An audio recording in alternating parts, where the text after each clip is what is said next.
ஆப்கி அதாலத்துல team இந்தியாவோட opening batsman Shikhar Dhawan மீது உள்ள குற்றச்சாட்டு. இவர் மூட நம்பிக்கையுள்ளவர். ஷிகர், நான் கேள்விப்பட்டது உண்மைதானா? நீங்க இந்தியன் டீமோட ஓபனிங் பேட்ஸ்மேன், ஆனாலும் எப்பவும் நீங்க முதல் பால விளையாடுறது இல்ல? ஆமா, உண்மைதான். எப்பவும் நான் முதல் பால் விளையாடுறத அவ்வளோ விரும்ப மாட்டேன். அண்ட் சில நேரங்கள்ல என்ன மாதிரி சிச்சுவேஷன் வரும்னா, லெஃப்ட் ஆர்ம் பவுலர் வந்துட்டாருன்னா ரோஹித் உடனே என்கிட்ட சொல்லுவாரு, நீ ஃபேஸ் பண்ணுன்னு. அப்பதான் ஃபேஸ் பண்ணுவேன். ஆனா எனக்கும் ரோஹித்க்கும் ஒரு பேட்டர்ன் செட் ஆயிருக்கு.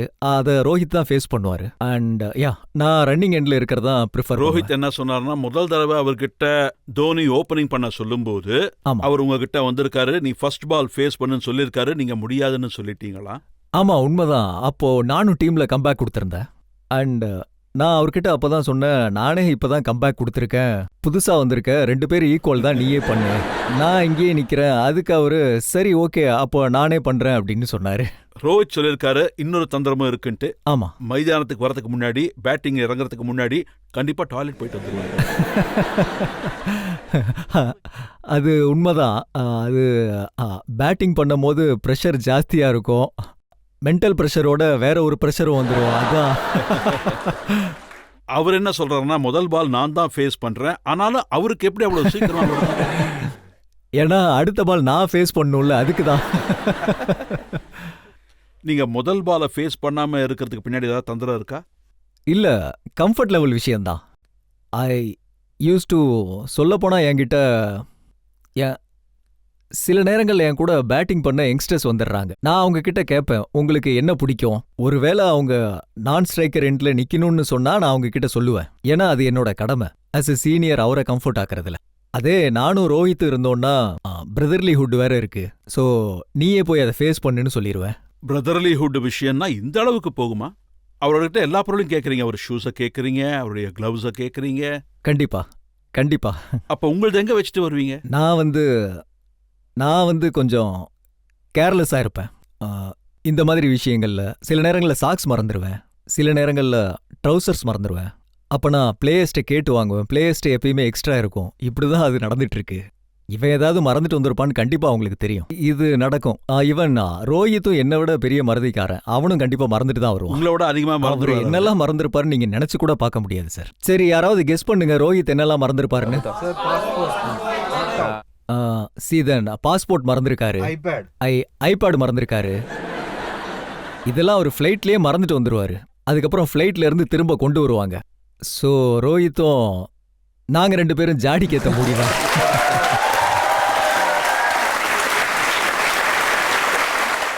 நான் விராட் கோலி இன்டர்வியூ பண்ணும்போது அவர் சொல்லிட்டு இருந்தாரு, ரோஹித் எப்பவுமே ஒரு ஸ்லாங்ல தான் பேசுவாருன்னு.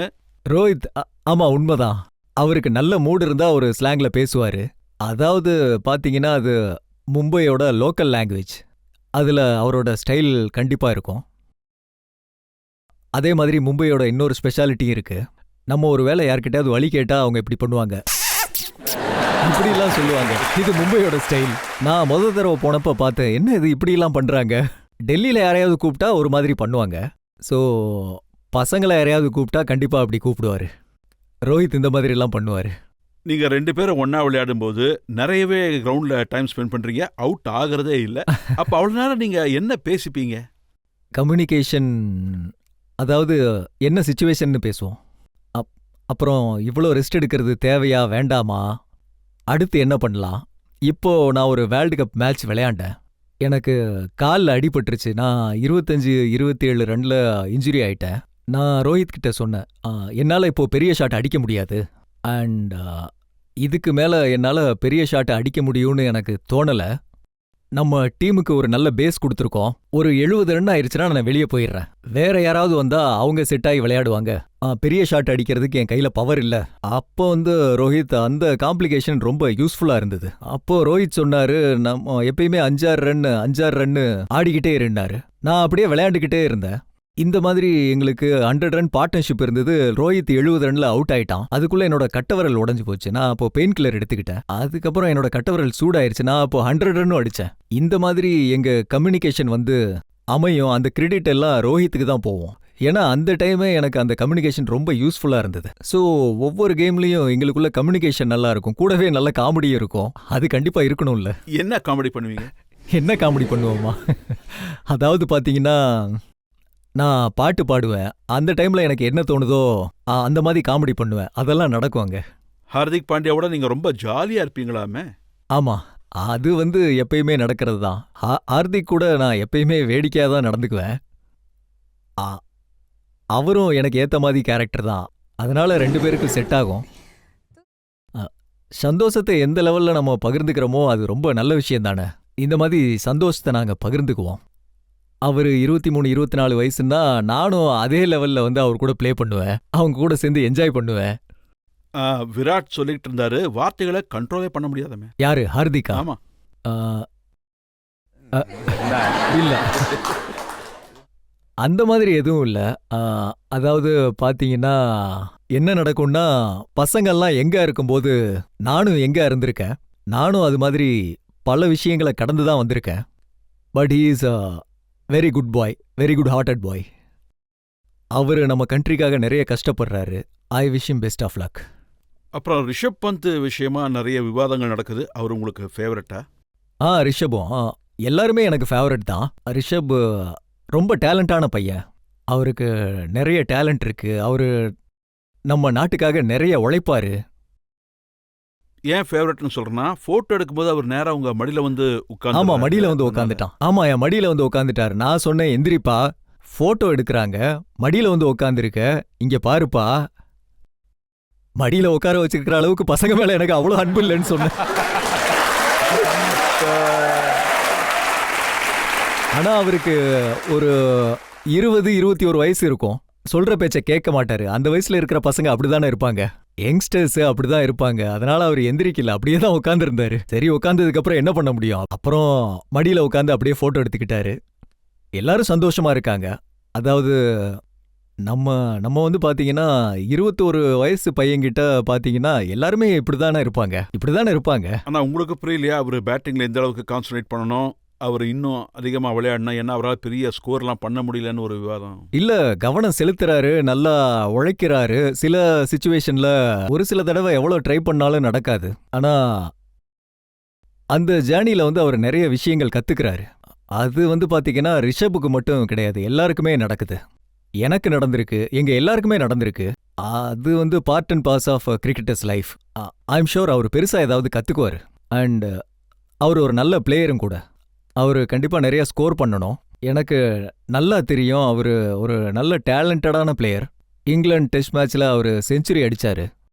ஸோ அவரு கடினமா உழைக்கிறதுனால கண்டிப்பா அதுக்கான வெற்றியை கண்டிப்பா அடைவாரு. இந்த யங் ஏஜ்ல ஒரு கையில ஷாட் அடிக்கிறது ரொம்ப முக்கியமா? இல்ல, அவரு ஐபிஎல்ல ஒன் ஹேண்ட் ஷாட் அடிச்சாரு, பல சிக்ஸ் அடிச்சாரு. ஸோ இப்போ அவரு விளையாடும் போது 2 கையில தான் அடிக்கிறாரு. அண்ட் இதுக்கப்புறம் அவர் விளையாடும் போது நிறைய சிக்ஸ் அடிக்கிறத நம்ம கண்டிப்பா பார்க்கலாம். மகேந்திர சிங் தோனி அப்புறம் விராட் கோலிக்கு நடுவில் பெரிய அண்டர்ஸ்டாண்டிங் உண்டு. அதை பத்தி நிறைய விவாதங்களும் நடந்திருக்கு. விராட் தோனிக்கு நிறைய ரெஸ்பெக்ட் கொடுக்கறாருன்னு. அதை பத்தி நீங்களும் பிளேயர்ஸ்குள்ள பேசிப்பீங்களா? கண்டிப்பா பேசுவோம். தோனி ப்ரோ மேல எல்லாருமே நல்ல மரியாதை வச்சிருக்கோம். நம்ம நாட்டோட பெரிய கேப்டனா இருந்திருக்காரு. அவரு பாத்தீங்கன்னா நிறைய விஷயம் நம்ம நாட்டுக்காகவும் நம்ம பிளேயர்ஸ்க்காகவும் பண்ணியிருக்காரு. And we are very grateful. And இப்போ நீங்க சொன்ன மாதிரி விராட் பாராட்டுக்குரியவர். ஏன்னா விராட் எங்க இருக்கும் போது தோனி ப்ரோ கைட் பண்ணியிருக்காரு. அப்புறம் ஈவன் அவர் கேப்டன் ஆன அப்புறம் அந்த கேப்டன்சில கூட அவருக்கு நிறைய விஷயம் கத்து கொடுத்திருக்காரு, நாலேஜ் பாஸ் ஆன் பண்ணியிருக்காரு. அது ஒரு பெரிய லீடருக்கான ஒரு குவாலிட்டி. அப்புறம் விராட்டியை நான் பாராட்டி தான் ஆகணும், ஏன்னா அவருக்கும் அதே குவாலிட்டி இருக்கு. அந்த ரெஸ்பெக்ட் அவரு திருப்பி கொடுத்துட்டு தான் இருக்காரு. And he is showing gratitude towards Dhoni bro. Both are great. நீங்க தோனி கூட விளையாடும் போதும் உங்களுக்கு ஏதாவது வித்தியாசம் தெரியுமா? அதாவது நீங்க மத்தவங்க கூட விளையாடும் போதும் இவருக்குள்ள விளையாடுறதும். தோனி ப்ரோ கூட மத்தவங்க கூட விளையாடும் போது இல்ல, நீங்க 2 பேரும் கிரீஸ்ல இருக்கும்போது. தோனி ப்ரோ கூட நான் கிரீஸ்ல இருந்ததில்லை. ஏன்னா அவரு வரும்போது நான் என்னோட வேலையை முடிச்சிட்டு எஸ் ஆயிருவேன். ஸோ அந்த மாதிரி நடக்கும்போது ஹீ இஸ் வெரி கிளியர். அவருக்கு தெரியும் இவ்வளவுதான் பண்ணணும், இதை இப்படி பண்ணக்கூடாதுன்னு. கண்டிப்பா கம்யூனிகேஷன் இருக்கும். ஒரு கேப்டனா அவர் சொல்லுவாரு, சரி நீ போ அடிச்சு விளையாடு அப்படின்னு சொல்லுவார். அதுக்கப்புறம் I will follow his instruction and I will do that. ஏன்னா அவரு டீமுக்காக நின்று யோசிப்பாரு. அந்த டைம்ல என்ன சிச்சுவேஷனா இருந்தாலும் பரவாயில்ல, ரொம்ப பெரிய பெரிய பிளேயரா இருந்திருக்காரு. அவர் எப்பயுமே ஒரு சக்சஸ்ஃபுல் பிளேயர் தான். நாங்க பேசும்போது, கம்யூனிகேட் பண்ணும்போது ஒரு மியூச்சுவல் அண்டர்ஸ்டாண்டிங்ல நாங்க எப்பயுமே நடந்துக்குவோம். உங்களோட இன்னொரு பார்ட்னர் ஜஸ்பிரீத் பும்ரா. ஆமா சார். அவரை பத்தி நிறைய விவாதங்கள் இருக்கு. பவுலிங் ஆக்ஷனை பத்தி பேசப்படுது. இன்னொன்னு அவர் எங்க இந்த பால் போடுறாருன்னே தெரியறது இல்ல. உண்மைதான். அவரோட பவுலிங் ஆக்ஷன் ரொம்பவே வித்தியாசமா தான் இருக்கும். எனக்கு யாரோ சொன்னாங்க, அவரோட ரூம்ல ஹைட் கம்மியா இருக்கும்போது இந்த மாதிரி குனிஞ்சு பால் போட்டுட்டு இருப்பாராம். இந்த மாதிரி. ஸோ அவரோட ஆக்ஷன் எப்படி இருந்தாலும் பேட்ஸ்மேனுக்கு ஒரு பெரிய சவாலா தான் இருக்காரு. அதே மாதிரி நம்ம நாட்டுக்காக நல்லா விளையாடுறாரு. World number 1 bowler. And he is very very discipline and hard worker. அது ஃபிட்னஸாக இருந்தாலும் சரி, மென்டல் ஹெல்த்தாக இருந்தாலும் சரி, ஈவன் ஃபுட்டு விஷயமா இருந்தாலும் சரி, எல்லாத்துலேயுமே கண்ட்ரோல்டாக இருப்பார். இப்போலாம் ட்ரெஸ்ஸிங் ரூம்ல ஃபிட்னஸ் விஷயத்துல நிறைய கவனம் செலுத்துறீங்களா? ஆமாம் சார், அது உண்மைதான். எல்லாருமே ஃபிட்னஸில் ரொம்ப கவனம் செலுத்துவாங்க. இது புது கல்ச்சர், ரொம்பவே நல்ல ஒரு கல்ச்சர். எல்லா பசங்களும் ஃபிட்டாக இருக்காங்க. எல்லாருக்குமே டெக்ஸா ஸ்கேன் நடக்கும். அதில் தெளிவாக தெரியும் நம்ம பாடியில் எவ்வளோ ஃபேட் இருக்கு, எவ்வளோ மசில் இருக்குன்னு. ஸோ அது நமக்கு ஒரு இண்டிகேட்டர்ஸாக இருக்கும். அதாவது எப்படி இம்ப்ரூவ் பண்ணுறது, டயட் மாற்றணுமா வேண்டாமா, எங்கே கரெக்டாக போகிறோம், எங்கே தப்பாக போகிறோம், அது ஒரு மிரர் மாதிரி. அது பார்த்து நம்ம எப்படி கரெக்ட் பண்ணுறோமோ பண்ணிக்கலாம். அது மாதிரி அதோட ஃபிட்னஸ் டெஸ்ட்டும் கூட இருக்கும். இப்போ சொன்ன மாதிரி டெக்ஸாவும் கூட இருக்கும். இந்த மாதிரி கூட எல்லா விஷயமும் இருக்கும். யாராவது கேள்வி கேட்க விரும்புறீங்களா? இந்த பக்கம் சார், எல்லாத்துக்கும் ஒரு விஷயம் நல்லா தெரியும். நீங்க 2010 உங்க கரியரை ஸ்டார்ட் பண்ணீங்க. 2013 சாம்பியன் ட்ராஃபி நடந்தப்ப அப்புறம் நீங்க லைன் லைஃப்ல வந்தீங்க. அதுக்கப்புறம் எல்லார் கண்ணிலையும் படுற மாதிரி உங்களோட திறமையை வெளிப்படுத்துனீங்க. சார், நான் தெரிஞ்சுக்க வேண்டியது என்னன்னா, 2010 2013 வரைக்கும் அதுக்கு நடுவில் ஏற்பட்ட ஸ்ட்ரகிள், நீங்க எப்படியெல்லாம் கஷ்டப்பட்டீங்க, அதெல்லாம் எப்படி ஃபேஸ் பண்ணீங்க, உங்க மைண்ட் செட் எப்படி இருந்தது, நீங்க ரொம்ப ஸ்ட்ரெஸ்ஸா ஃபீல் பண்ணீங்களா?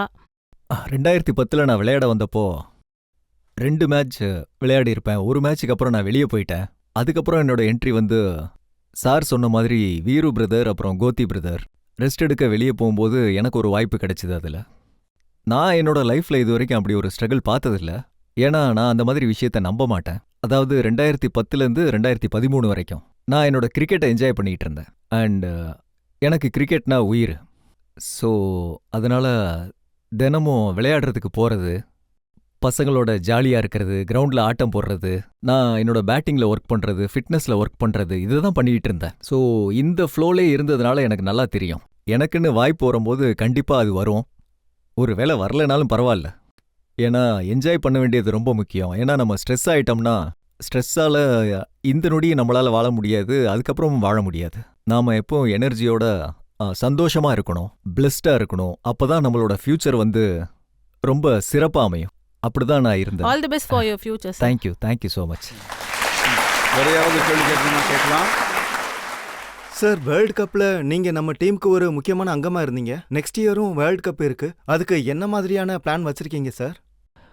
ஸ்பெஷல் பிளானிங் என்னன்னா, நான் எப்பவும் என் ஃபிட்னஸில் ஃபோக்கஸாக இருக்கணும், கையை காலை உடச்சிக்க கூடாது. அண்ட் டீமில் ஒரு கோல் இருக்கும், எங்களுக்கு டைரக்ஷன் கொடுப்பாங்க. அதாவது நீ இந்த மாதிரி தான் செயல் பண்ணணும்னு. அந்த ரோலை நான் நல்லா நிறைவேற்றணும், கரெக்டாக ப்ரிப்பேர் ஆகணும், கொடுத்த வாக்கை காப்பாற்றிக்கணும். இதுதான் என்னோட பிளான். அப்புறம் நான் எப்பவும் கிரவுண்டில் இறங்கி 100 ரன் எடுக்கணும், 200 ரன் எடுக்கணும் அப்படிலாம் யோசிக்கவே மாட்டேன். நான் எப்பவும் அதுக்கான ஏற்பாடு பண்ணுவேன். ரன்ஸ் ஆட்டோமேட்டிக்காக நடக்கும். Thank you sir. ஷிகர், நீங்க இந்த விஷயத்தை புரிஞ்சுக்கிட்டீங்க, உங்களுக்கு மக்களுடைய ஆதரவும் கிடைச்சிடுச்சு. நீங்க இந்த மீசையை முறுக்கி விடுறதா எப்ப ஆரம்பிச்சீங்க?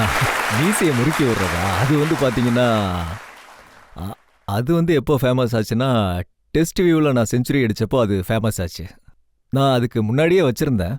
அது எனக்கு ரொம்பவே பிடிக்கும். யாரையாவது பார்த்தேன்னா மீசை இப்படி முறுக்கி விடுறது, அது ஒரு ஆண்மகனோட பெருமை. யாராவது பார்க்கும்போது கெத்தா முறுக்கி விடுறது. ஸோ அது என்னை ஃபேசினேட் பண்ணும். எனக்கு அது ரொம்ப பிடிச்சி தான் வச்சுருந்தேன். அதுக்கப்புறம் பார்த்தீங்கன்னா, டெஸ்ட் வியூவில் நான் செஞ்சுரி அடித்தப்போ அந்த டீ பிரேக் டைமில் வரும்போது மீசையை முறுக்கி விட்டு மக்களை பார்ப்பேன். அது ஒரு பெருமையாக ஃபீல் பண்ணிட்டு நடந்து வந்தேன். டிவி ஆக்ஷனில் தெரியுற மாதிரி இப்போ உங்களால் பண்ண முடியுமா? பண்ணுவேன். ஆனால் இப்போ எனக்கு முறுக்கு மீசை இல்லை. ஆனாலும் அதே முகம்தான், அதே கண்கள் தான். பண்ணுறேன் பாருங்க.